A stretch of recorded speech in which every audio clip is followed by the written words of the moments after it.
விக்கிரவாண்டி இடைத்தேர்தலில் போட்டியிடும் பாமக வேட்பாளர் சி அன்புமணி தனது வேட்புமனுவை தாக்கல் செய்தார்.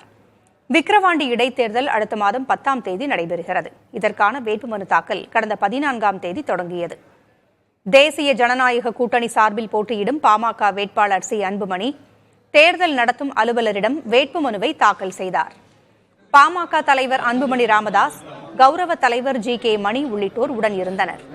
பின்னர் செய்தியாளர்களிடம் பேசிய அன்புமணி ராமதாஸ், விக்கிரவாண்டியில் தங்கள் கூட்டணி பலமாக உள்ளதாக தெரிவித்தார்.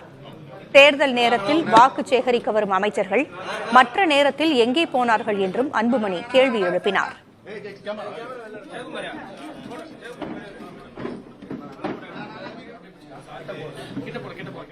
பத்து ஆளுங்கட்சி அமைச்சர்கள் இங்கேயே தங்கி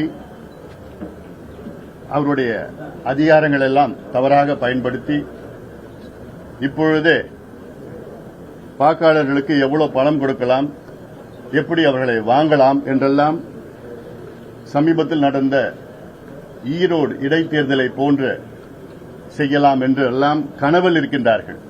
அது விக்கிரவாண்டி தொகுதியில் நடைபெறாது.